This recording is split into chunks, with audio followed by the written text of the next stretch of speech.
Fifth-year point guard Lanny Gibbons and the number 1 ranked SFU Clan taking on Julie Little and the number 2 ranked UBC Thunderbirds high atop Burnaby Mountain for the 2008 edition of the Barbara Ray Cup.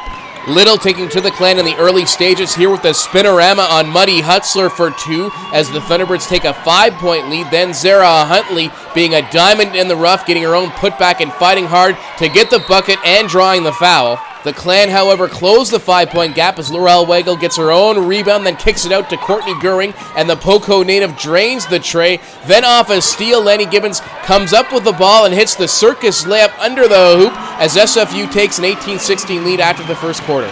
In the second quarter, Simon Fraser retakes the lead with this Robin Buna jumper while getting fouled.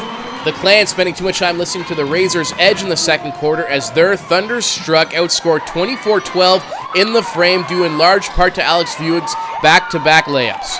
CIS All-Canadian guard Erica McGinnis, who only had 5 points last time against the Clan with a pretty up and under, then finds Kate Haggerty in the corner who hits the 3. UBC led by as much as 13 before Lanny Gibbons hits a 3-pointer at the half to close the gap to 40-30. Haggerty and McGinnis working their magic on the offensive end as McGinnis hits the long 2. Then on the defensive side of things, Leanne Evans gets into the action with the block on Courtney Goering. The Clan struggling all over the court here. A lone bright spot as Kate Holt pops a 3. She finished with 12 points and 10 boards for the double-double. The Thunderbirds unstoppable as Devin Liston hits one of her 2 3-pointers on the evening. She finished with 12. While McGinnis heads down the baseline and adds 2 more to her game-high 17 points, while the SFU Clan have to look on their home court while UBC takes the 2008 Barbara Ray Cup.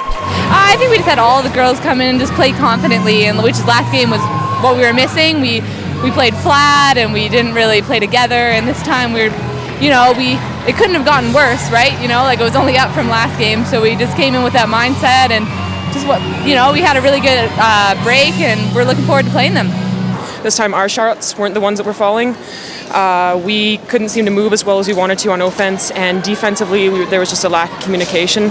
So a lot of little things that added up to just not the best performance we could have had. Here with Howard Samar from the Vancouver Province. Howard, a big win for the Thunderbirds tonight. What did you see out of both teams? I saw a Simon Fraser team that really struggled defensively. I thought that they wanted to make a statement right from the outset, build on the big win that they had earlier in the season. It just never really got going, and Bruce Langford, the SFU head coach, the first thing he said about this game was the ability of his team to defend just wasn't there from a physical and a mental standpoint. It's something they have to change.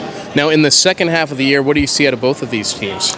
I think UBC is really going to, have this game to hang their hat on in terms of, regardless of what happens in the third game of this series, that they've got a decisive win over Simon Fraser. I think that's going to count for a whole lot. I think, they're going to be able to build on that. They've moved rookies into their main mix very effectively.